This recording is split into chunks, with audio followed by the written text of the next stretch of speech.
अस्सलाम वालेकुम। Next class में भाई वेलकम है। इस क्लास में अपना टॉपिक रहेगा manometric method. Important long question है, अक्सर बोर्ड एग्जाम्स में देखने को मिलता है। ठीक है, पिछले क्लास में मैंने बताया था वेपर प्रेशर क्या होता है, वेपर प्रेशर कौन कौन से फैक्टर्स हैं जो वेपर प्रेशर को इफेक्ट करते हैं, जिनमें nature of liquid, intermolecular forces, temperature main factor था। तो उस पर भी हमने बात की, डिफरेंट लिक्विड्स को कंपेयर किया आपस में, उनके वेपर प्रेशर चेकआउट किए, वेपर प्रेशर और बॉइलिंग पॉइंट का रिलेशनशिप देखा।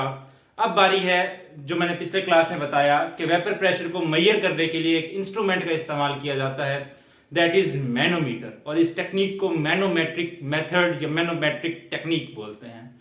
ठीक है, अच्छा ये ना इंपॉर्टेंट लॉन्ग क्वेश्चन है, अक्सर आया हुआ होता है। इसमें हेडिंग्स नहीं बनी हुई किताब में, तो हमेशा की तरह आप हेडिंग्स बना करके लिखेंगे ताकि आपको अच्छे नंबर मिले। और सबसे पहले जब मैनोमेट्रिक मेथड है, बच्चे गलती क्या करते हैं, मैनोमेट्रिक मेथड छापना स्टार्ट कर देते हैं। तो सबसे पहले आपने तहम्मुल का मुजाहिरा करना है, घबराना बिल्कुल नहीं है। सबसे पहले जो है मैनोमेट्रिक मेथड स्टार्ट करने से पहले वेपर प्रेशर की डेफिनेशन देनी है। जब आप ये बताने लगो कि manometric method is a method to measure vapour pressure, उसे क्या पता भाई वेपर प्रेशर क्या होता है। तो सबसे पहले आपने वेपर प्रेशर बताना है, फिर उसके बाद बताना है कि वेपर प्रेशर मेजर करने के ढेर सारे मेथड्स हैं, जिनमें एक मैनोमेट्रिक इंपॉर्टेंट मेथड है। वैसे बहुत सारे मेथड हैं, जैसे बैरोमेट्रिक मेथड भी एक मेथड है, वो हमारे इतना इंपॉर्टेंट है कि हमारे सिलेबस में है ही नहीं।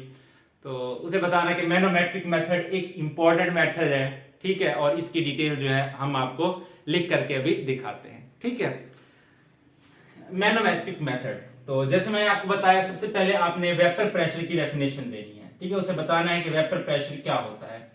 इधर आपके लिए वेपर प्रेशर की डेफिनेशन लिख देता हूं ताकि रिकॉल हो जाए। The pressure that is exerted by the vapors of the liquid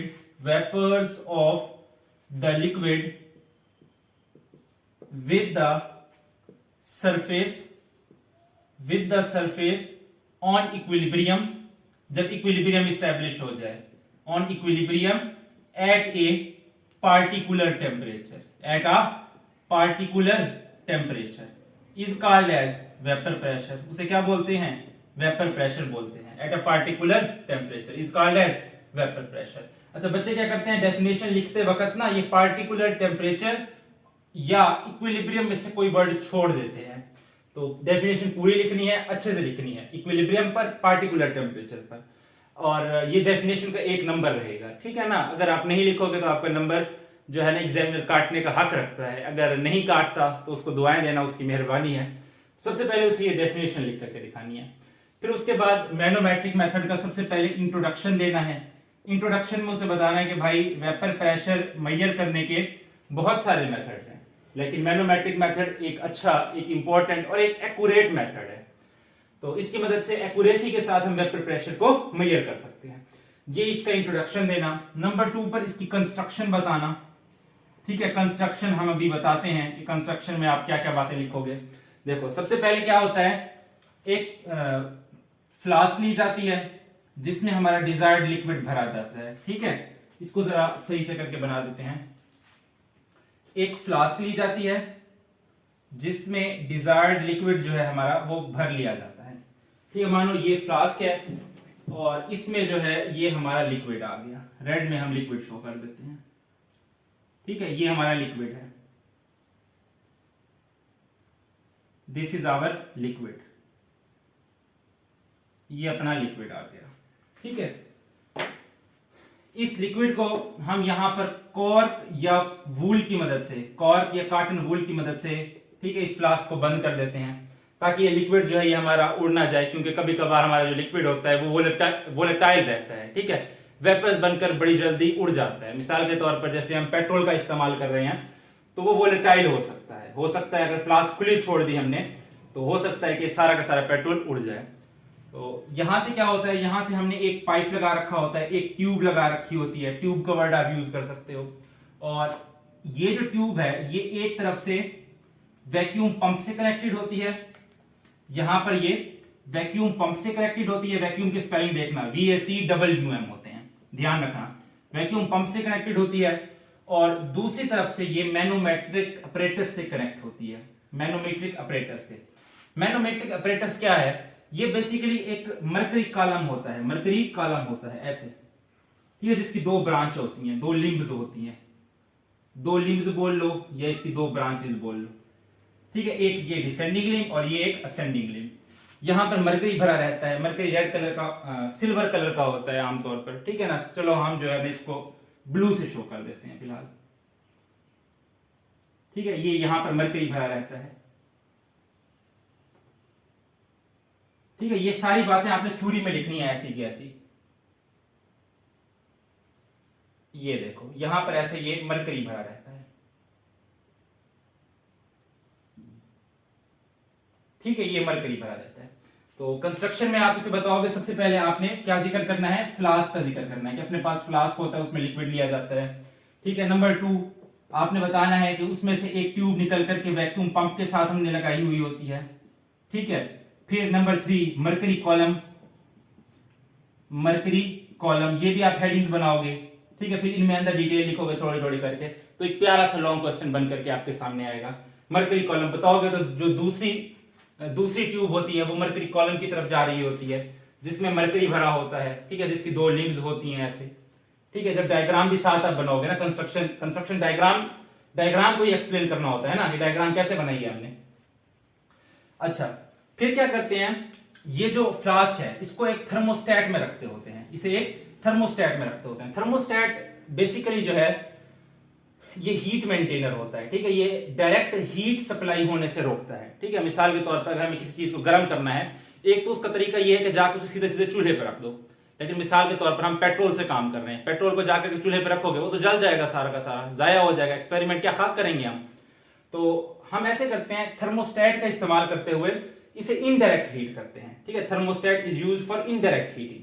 तो आप ये हेडिंग बना सकते हो थर्मोस्टेट की, ठीक है, थर्मोस्टेट की हेडिंग, थर्मोस्टेट की। तो आप बताओगे कि flask is placed in a thermostat, flask को एक थर्मोस्टेट में रख दिया जाता है, ठीक है, जहां पर इसकी इनडायरेक्ट हीटिंग की जाती है, ठीक है, समझ गए। अच्छा, यहां पर जो है कोई ना कोई लिक्विड, जनरली वाटर रहता है, ठीक है, जिससे वाटर गर्म करते हैं, वाटर आहिस्ता आहिस्ता गर्म होता है और आहिस्ता आहिस्ता वो हमारी इस लिक्विड को भी गर्म करता जाता है, क्योंकि हमें टेम्परेचर मेंटेन रखना होता है ना, कोई खास वैल्यू जहां पर वेपर प्रेशर मेजर करना है। बाकी ये काम कैसे होता है वो भी अभी समझते हैं आहिस्ता आहिस्ता, ठीक है। अभी ये काम देखो, साथ साथ देखते जाओ। थर्मोस्टेट में रखा होता है, थर्मोस्टेट के अंदर एक थर्मोमीटर भी लगा रखा होता है, थर्मोमीटर भी लगा रखा होता है, ये भी आप हेडिंग दे सकते हो थर्मोमीटर की। यहां पर एक अदद थर्मोमीटर लगा रखा है हमने, ठीक है। ये थर्मोमीटर हमें टेम्परेचर की रीडिंग बताता रहता है, दिस इज थर्मोमीटर, लेबल कर दोगे ऐसे खींच करके, दिस इज थर्मोमीटर, ठीक। अच्छा, इसको भी लेबल कर दोगे, ये थर्मोस्टेट है, दिस इज थर्मोस्टेट। ये क्या है? ये हमारे पास लिक्विड है, ठीक है, दिस इज लिक्विड। ये क्या है? ये हमारे पास फ्लास्क है, ठीक है। और ये अपने पास दिस इज थर्मोमीटर, ये हमारे पास थर्मोमीटर है, क्लियर। अच्छा, फिर मजीद क्या हमने इंतजाम कर रखा होता है? बस इतना सही इंतजाम होता है अपने पास, ठीक है। ये अपने पास आ गया,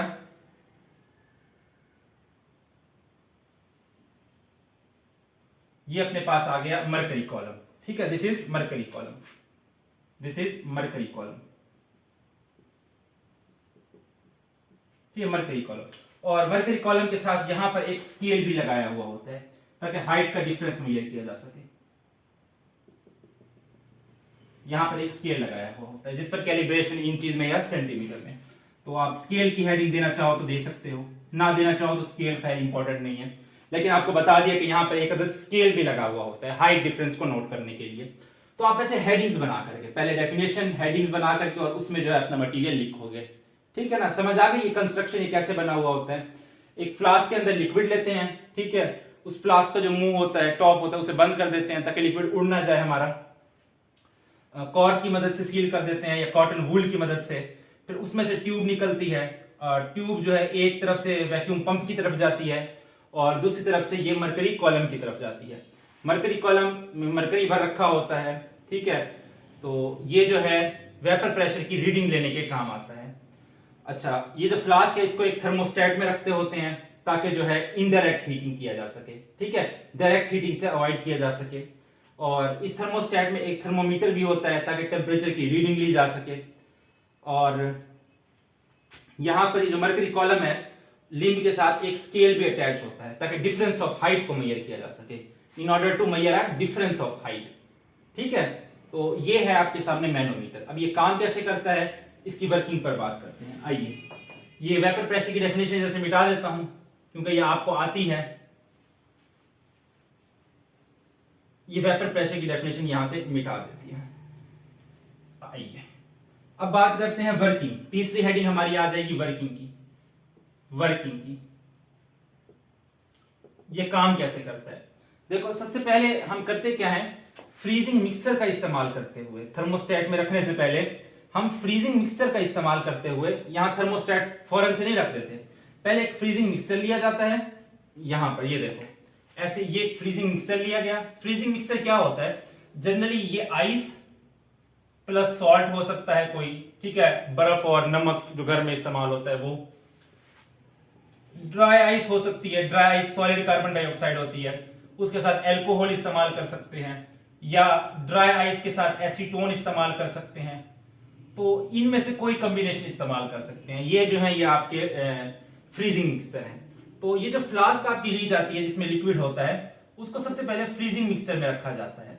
उसको सबसे पहले फ्रीजिंग मिक्सर में रखा जाता है। मानो यहां पर बर्फ और नमक है, तो उससे होता क्या है कि ये जो आपका लिक्विड है ये फ्रीज हो जाता है, ये लिक्विड यहां पर फ्रीज हो जाता है। फिर उसके बाद क्या किया जाता है कि यहां से ये जो आपका वैक्यूम पंप लगा रखा है हमने, इस वैक्यूम पंप को ऑन कर लिया जाता है। तो यहां पर ये जो एयर है सारी उसको खींच करके सक करके बाहर निकाल लेता है, ठीक है। ऐसा क्यों जरूरी है, ऐसा देखो इसलिए जरूरी है कि जब यहां पर इक्विलिब्रियम स्टैब्लिश करवाएंगे तो एयर के मॉलिक्यूल्स की वजह से भी लिक्विड की सरफेस पर प्रेशर लगेगा ना, तो उसकी वजह से हमारी वैल्यू खराब हो सकती है। तो हम लिक्विड जो है, लिक्विड जो फ्लास्क है उसमें से एयर है, ऑक्सीजन नाइट्रोजन जो है उसमें, उसको बाहर निकाल लेते हैं ताकि यहां पर सिर्फ और सिर्फ हमारा जो लिक्विड है उसी के वेपर्स रहें और इक्विलिब्रियम पर सिर्फ लिक्विड के वेपर्स का प्रेशर लग रहा हो, जो बाय डेफिनेशन हमने कहा था कि the pressure that is exerted by the vapors of the liquid on the surface of the liquid at a particular temperature is called vapor pressure। तो सिर्फ उसी लिक्विड के वेपर्स हो और एयर वगैरह ना हो, ठीक है। तो उसको एयर वगैरह को जो यहां पर होती है इसको रिमूव कर लेते हैं, ठीक है। फिर क्या करते हैं, फिर इस लिक्विड को हीट करके दोबारा मेल्ट करते हैं। यहां से उठा करके थर्मोस्टेट में रखा, दोबारा इसको मेल्ट किया, ये मेल्ट हो गया। मेल्ट करने से क्या होता है कि जब हम इस लिक्विड को फ्रीज कर रहे थे ना, तो कुछ कुछ एयर मॉलिक्यूल्स यहां अंदर ट्रैप हो जाते हैं, ठीक है, लिक्विड के अंदर जो है डिसॉल्व होकर के लिक्विड के अंदर ट्रैप हो जाते हैं। तो जैसे ही इसको मेल्ट करते हैं तो यहाँ पर क्योंकि वैक्यूम होता है, ठीक है, पहले से हवा जो होती है वो हम निकाल चुके होते हैं, तो हम क्या करते हैं, हम क्या करें होता ये है कि यहाँ पर ये जो एयर बबल्स इंट्रैप हुए होते हैं, मैंने प्रॉपर्टीज ऑफ गैसेस में पढ़ाया था कि गैसेस की डेंसिटी लो होती है और वो बबल करके लिक्विड में से ऊपर आ जाते हैं। तो यहाँ पर ये जो गैस मॉलिक्यूल्स इंट्रैप होते हैं वो बबल करके वो यहाँ पर आ जाते हैं, ठीक है। हम फिर दोबारा क्या करते हैं, इस फ्लास्क को दोबारा फ्रीजिंग मिक्सर में रखते हैं, दोबारा से फ्रीज करते हैं, फिर वैक्यूम पंप चलाते हैं, फिर इस जो है ना एयर मॉलिक्यूल्स को रिमूव करते हैं। इस प्रोसेस को हम 3 से 4 5 दफा 6 दफा रिमूव करते हैं, ठीक है, रिपीट करते रहते हैं इस प्रोसेस को, ठीक है, 3 4 दफा 5 दफा रिपीट करते हैं ताकि अच्छी तरह से यहाँ पर जो है एयर के जो मॉलिक्यूल है मैक्सिमम वो बाहर निकल जाए, ठीक है, और पीछे जो है लिक्विड बचे, मैक्सिमम जो है लिक्विड बचे, ताकि हम जो है लिक्विड का ही वेपर प्रेशर मालूम कर रहे हो। समझ आई बात की, क्लियर है बात, ठीक है। हम ऐसा करते हैं, हम क्या करते हैं, सबसे पहले लिक्विड को क्या कर लेते हैं, फ्रीज कर लेते हैं, फ्रीज करके वैक्यूम पंप चलाते हैं, यहां पर से एयर रिमूव कर लेते हैं, फिर लिक्विड को मेल्ट करते हैं, मेल्ट करने से यहां पर जो इंट्रैप्ड गैस मॉलिक्यूल्स होते हैं वो बाहर आ जाते हैं, फिर इसको फ्रीज करते हैं, फिर इन गैस मॉलिक्यूल्स को बाहर निकालते हैं और इस तरह इस प्रोसेस को सेवरल टाइम्स रिपीट करते हैं, ठीक है, इस तरह इसको सेवरल टाइम्स रिपीट करते हैं। तो आप हेडिंग बना सकते हो, removing entrapped air, removing entrapped air. तो इसमें ये आप डिटेल लिख सकते हो कि ये कैसे करते हैं, फ्रीजिंग कैसे करते हैं, ये लाजमी लिखना, फ्रीजिंग मिक्सर का इस्तेमाल करते हैं, ठीक है। ये नाम लिखने की जरूरत नहीं है, बुक में नहीं है, बस फ्रीजिंग मिक्सर के ऊपर तुम्हारे कंसेप्ट के लिए बता दिया कि भाई ये फ्रीजिंग मिक्सर होते हैं, ठीक है। ये नाम शाम लिखने की जरूरत नहीं है, बस ये लाजमी बताना फ्रीजिंग मिक्सर का लफ्ज लाजमी इस्तेमाल करना, ठीक है, वो बोल्ड होना चाहिए, ठीक है, नजर आए साफ। तो सबसे पहले रिमूविंग इंट्रैप्ड एयर, जब इंट्रैप्ड एयर को हमने रिमूव कर लिया, फिर जो दूसरा स्टेप है, फिर हम क्या करते हैं, जिस टेम्परेचर पर हमें वेपर प्रेशर मेजर करना है, ठीक है, वो टेम्परेचर हम सेट करते हैं with the help of thermometer, ठीक है, with the help of thermometer. वो हीट करके हम थर्मोमीटर की मदद से उतना टेम्परेचर सेट कर लेते हैं। मिसाल के तौर पर 50 डिग्री सेल्सियस पर जो है हमने वेपर प्रेशर मेजर करना है, तो 50 डिग्री सेल्सियस हम सेट कर लेंगे, ठीक है, हीट करके। तो 50 डिग्री सेल्सियस जब सेट हो जाएगा, ठीक है, फिर हम इंतजार करेंगे थोड़ा सा कि इक्विलिब्रियम इस्टेब्लिश हो, यहाँ पर इक्विलिब्रियम इस्टेब्लिश हो। जैसे इक्विलिब्रियम इस्टेब्लिश होगी तो फिर क्या होगा, वैक्यूम पंप हम यहाँ से बंद कर चुके होंगे, ठीक है, वैक्यूम पंप हम इधर से बंद कर चुके होंगे। हम वेपर्स को यहाँ से निकल करके इधर मर्करी कॉलम्स में जाने का मौका देंगे। वेपर लिक्विड के जो वेपर्स हैं, लिक्विड के वेपर्स, वो यहाँ से निकलेंगे इस ट्यूब में से होते हुए यहाँ इधर मर्करी कॉलम में आएंगे। यहाँ मर्करी कॉलम में आकर के इस पर फोर्स लगाएंगे, इस मर्करी कॉलम में आकर के इस पर फोर्स लगाएंगे और क्या करेंगे, इस मर्करी कॉलम को नीचे धकेलेंगे। क्या करेंगे, नीचे धकेलेंगे। मिसाल के तौर पर ये मर्करी कॉलम पहले यहां था, मानो पहले यहां था, अब घटकर यहां चला गया, ठीक है, यहां चला गया, और इस तरफ से जो मर्करी का कॉलम है वो थोड़ा क्या हो जाएगा, राइज कर जाएगा, ऊपर चला जाएगा, ठीक है। तो ये हाइट का डिफरेंस आ गया डेल्टा एच, इसे स्केल की मदद से मेजर कर लेंगे। डेल्टा एच ये रीडिंग आ गई, दिखाई पड़ रही है ना, हाँ साफ दिखाई दे रही है, ठीक है। ये देखो यहां पर ऐसे हाइट का डिफरेंस आ जाएगा जिसे हम डेल्टा एच बोल देंगे, डेल्टा एच बोल देंगे। इस डेल्टा एच को हम मेजर कर देंगे। अच्छा देखो यहां से एटमॉस्फेरिक प्रेशर भी लग रहा है, यहां से हमारी मरकरी जब राइज कर रहा है तो इस पर एटमॉस्फेरिक प्रेशर भी लग रहा है, एटमॉस्फेरिक प्रेशर भी लग रहा है, ठीक है। तो एटमॉस्फेरिक प्रेशर जो है इस मरकरी कॉलम को ऊपर आने से थोड़ा रोक रहा है, मरकरी कॉलम को थोड़ा सा ऊपर आने से रोक रहा है। तो जो हमारा वेपर प्रेशर होगा, जो हमारा वेपर प्रेशर होगा एग्जैक्ट, मानो वेपर प्रेशर जो है इस लिक्विड का P है, ठीक है, वो थोड़ा सा क्या हो जाएगा, वो थोड़ा सा कम हो जाएगा, वो थोड़ा सा कम हो जाएगा। Minus PA atmospheric pressure is equal to delta H. तो P is equal to, PA को उधर ले जाओ, PA प्लस डेल्टा एच, ठीक है ना। तो ये सिचुएशन हो जाएगी, यानी ये जो डेल्टा एच है, ये डेल्टा एच जो है ये difference of the vapour pressure and atmospheric pressure है, ठीक है, difference in the vapour pressure and atmospheric pressure है। पीए को उठा करके उधर ले जाओ तो P is equal to PA plus delta H, ठीक है। क्योंकि यहां पर एटमॉस्फेरिक प्रेशर लग रहा है ना, तो एटमॉस्फेरिक प्रेशर लगने की वजह से यहां पर रीडिंग कम आ रही है, यहां पर रीडिंग कम आ रही है। रीडिंग क्या आनी चाहिए थी, वेपर प्रेशर की ज्यादा आनी चाहिए थी। तो फिर इसमें एटमॉस्फेरिक प्रेशर क्या कर देते हैं, हम ऐड कर देते हैं, atmospheric pressure plus difference in height, ठीक है। तो यहां पर आप दूसरी हेडिंग लगा सकते हो, दूसरी हेडिंग लगा सकते हो मेजरमेंट ऑफ वेपर प्रेशर, ठीक है, मेजरमेंट ऑफ वेपर प्रेशर, कि वेपर प्रेशर को कैसे मेजर किया जाता है, ठीक है। बताओगे जब इक्विलिब्रियम एस्टैब्लिश की जाती है, वेपर्स को यहां से निकलने का मौका देते हैं, वो जाकर के इधर मरकरी कॉलम पर फोर्स लगाते हैं, मरकरी कॉलम राइज करता है, ठीक है, हाइट का डिफरेंस नोट करते हैं, ठीक है, फाइनल माइनस इनिशियल करते हैं।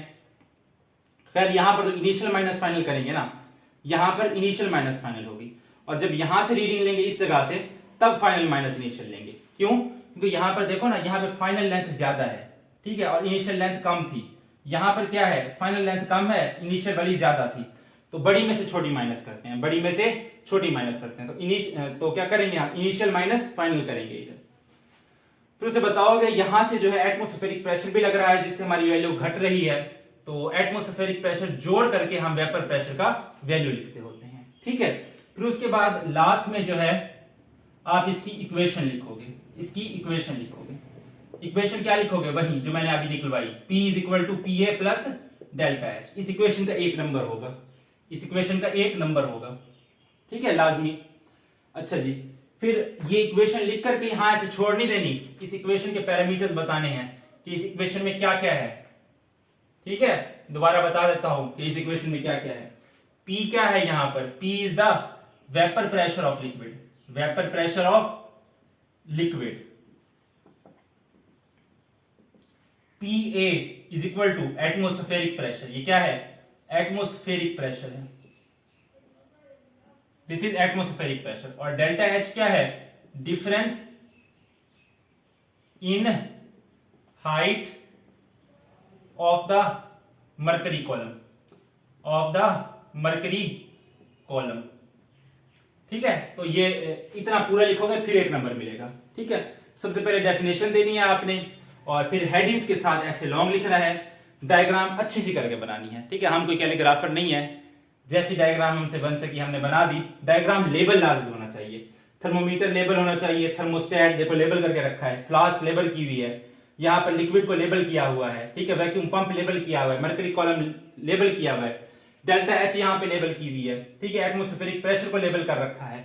तो ये सब चीजें लेबल होनी चाहिए। ठीक है, एक लेबल्ड डायग्राम होनी चाहिए, समझ आई। इसका नंबर होगा 1। ठीक है ना, कंस्ट्रक्शन का, और इसका 1 नंबर होगा। ठीक है, 1 नंबर आपकी डेफिनेशन का होगा, 1 नंबर इस डायग्राम और कंस्ट्रक्शन का होगा, 1 नंबर वर्किंग का होगा कि काम कैसे करता है, और फाइनली 1 नंबर जो है वो आपकी इस इक्वेशन का होगा, इक्वेशन के साथ इस डिटेल का होगा। ठीक है ना, तो वेपर प्रेशर की डेफिनेशन जो है वो लाजमी देनी है शुरू में। ठीक है, वरना नंबर कट सकता है। मैं बार बार बता रहा हूँ, बहुत इंपॉर्टेंट लॉन्ग क्वेश्चन है, बार बार आता है ये बोर्ड एग्जाम में। ठीक है ना, ये अच्छे से तैयार होना चाहिए। ठीक है, तो wish you all the best. इंशाल्लाह फिर मुलाकात होती है अगले क्लास में एक नए टॉपिक के साथ।